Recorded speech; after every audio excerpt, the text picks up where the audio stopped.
खुलुमबाय prime 24 headlines आव आं अरुण ब्रह्म प्राइम 24 हेडलाइन्स नायगिरि गासैनिसिमबो आंनि गोसो गोरबोनि खुलुमनाय आरो सिबिनाय जासिहरग्रोनाय जाबाय। गिबियावनो नोंथांमोननो नैबे जायगानि सायाव आं फंनैसो बाथ्रा बुंनो नागिरदों। दा आं दंफैयो डिब्रुगड़ जिल्लानि सिङाव थानाय मुलुगसोलोंसालि डिब्रुगड़ इउनिभारसिटियाव जिहेतु बड' डिपार्टमेन्टनि मोनसे गोदानै बिल्डिं लुफुंनाय। बे गोदानै बिल्डिं लुफुंनायखौ साननैसोनि उनाव बे बड' डिपार्टमेन्टनिखौ बेखेवनाय जागोन होननानै जों मिथिनो मोन्दों। दा बिनि सायावनो जोङो नैबे भिडिअनि गेजेरजों बे डिब्रुगड़ मुलुगसोलोंसालिनि माखासे नुथायफोरखौ केमेरा पार्सन बिथांखौ दिन्थिफुंनो खावलायबाय। जिहेतु बे समायना बिल्डिङा बे साननैसोनि उनाव बड' डिपार्टमेन्टनि होननानै जों मिथिनो मोन्दों। बे बड' डिपार्टमेन्टनि जितु गोदान बिल्डिङा साननैसोनि उनाव बेखेव जासिगोन। बिनिखायनो दिनै बे समाव जोंनि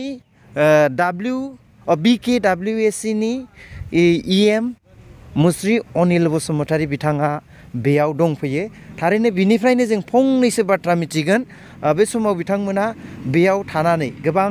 बे साखाथियाव थानाय लामा हाग्रा बेफोरखौ फोसाबबाय थानायखौ जों नुनो मोन्दों। थारैनो बेयाव बे बेखेवनाय हाबाफारिया खाथिनिफ्राय खाथि मोनफैबाय जानो हागौ। बिनिखायनो बिथांमोना बेयाव दा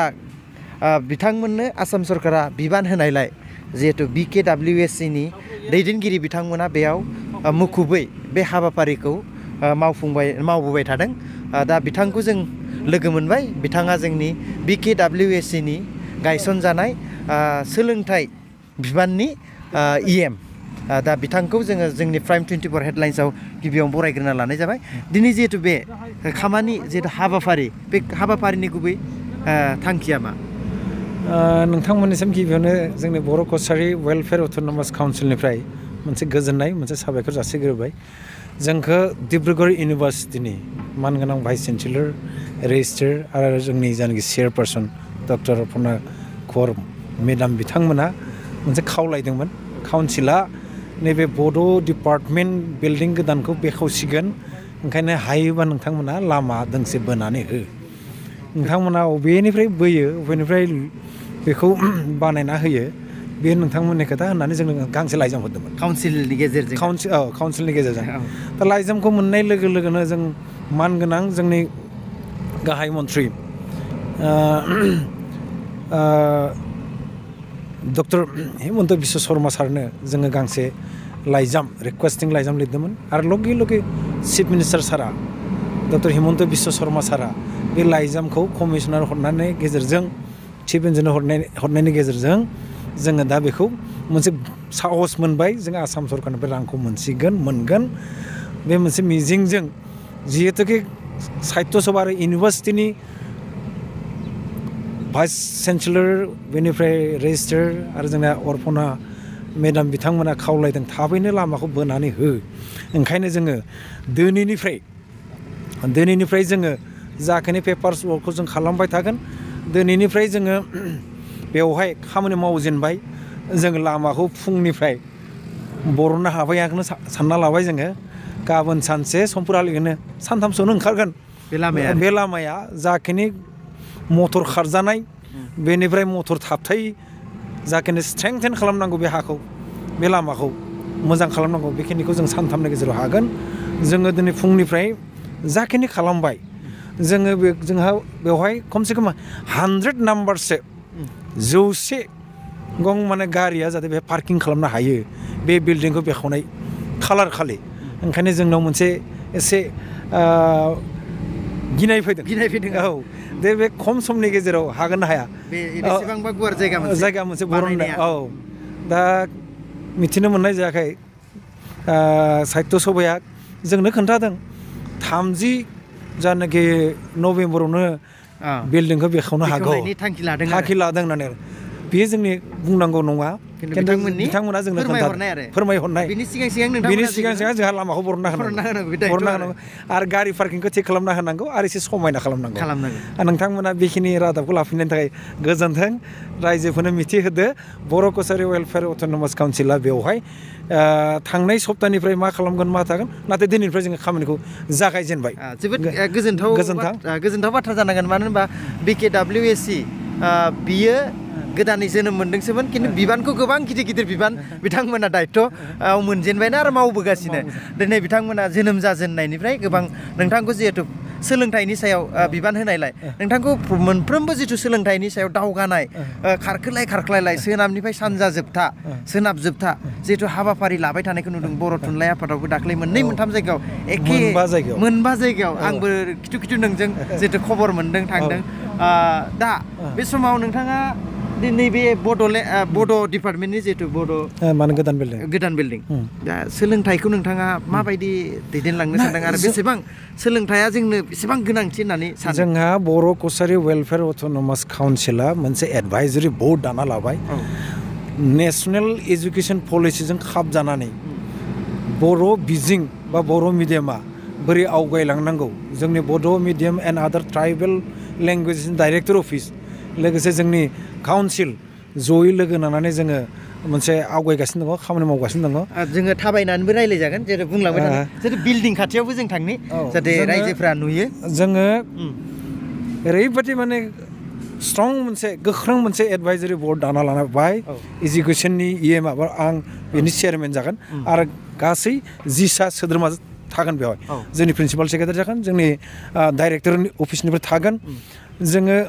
बे एडभाइजरि कमिटिया सम जोङो जोंनि बर' माहारियारि आफादफोर बर' साहित्य सभा एबसु इउनाइटेड बड' पिपल अर्गेनाइजेसन दुलाराय बर' आइजो अनसाय आफाद लोगोसे अल बड' प्राइमारि टिचार एस'सिएसन बर' गौथुमफोरजों रायज्लायनानै पलिसि डिसिसन बरनगोन काउन्सिलखौ माने साजेस्ट खालामगोन काउन्सिलाव जेब्ला बियो पास जागोन पलिसि डिसिसनफोरा जोंनि काउन्सिलाव लगे लगे जों फोसावनो हागोन बेफोरबायदि हाबाफारि थांखि लानानै जोङो आवगायगासिनो दङ जोङो दा बर' कसारि वेलफेयार अट'नमास काउन्सिला जोङो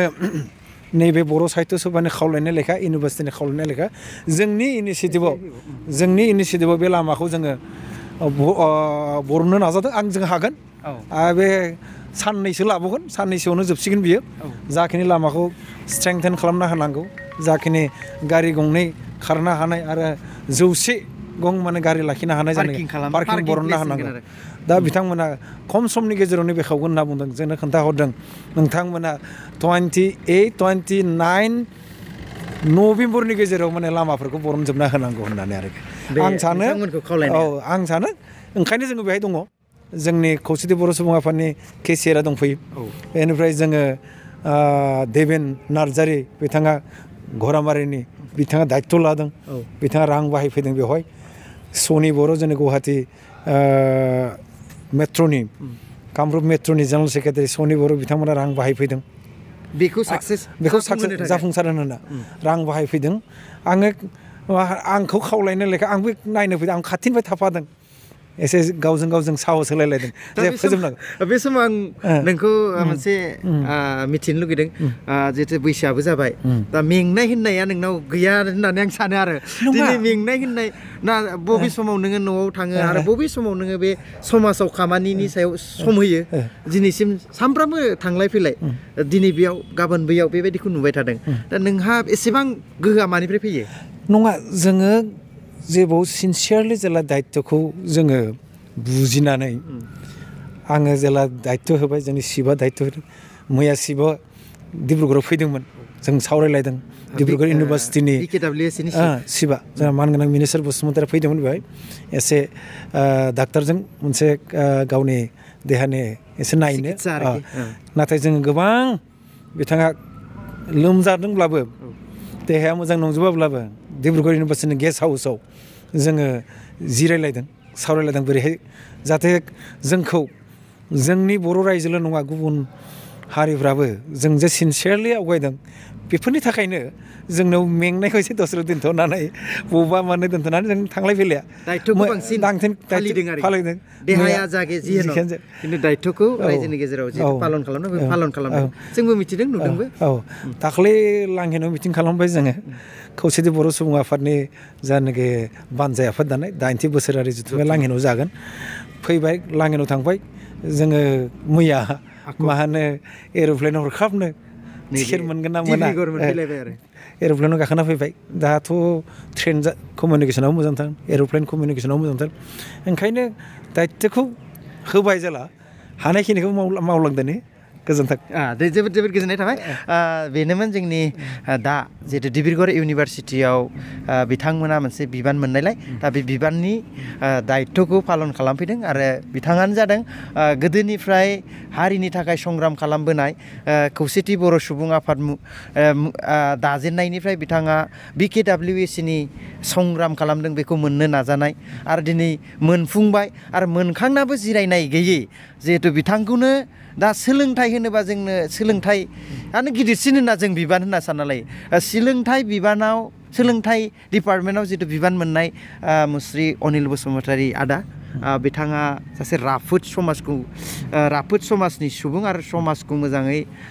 दैदेनलांनो थाखाय नाजाग्रा दिनै बेनिखायनो बिथाङा बे समाव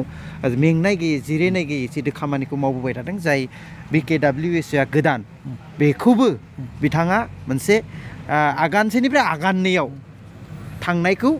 जोङो नुनो मोन्दों आरो बेनिखायनो रोजा रोजा साबायखर थाबाय अराय हास्थायदों बिथांमोना जोंनि BKWACखौ लानानै बर' रायजो राजाफोरखौ गोबां गोजौ फारसे लांगोन गोजोन्थों प्राइम 24 लाइन्सनिफ्राय बिदाय लाबाय गोजोन्थों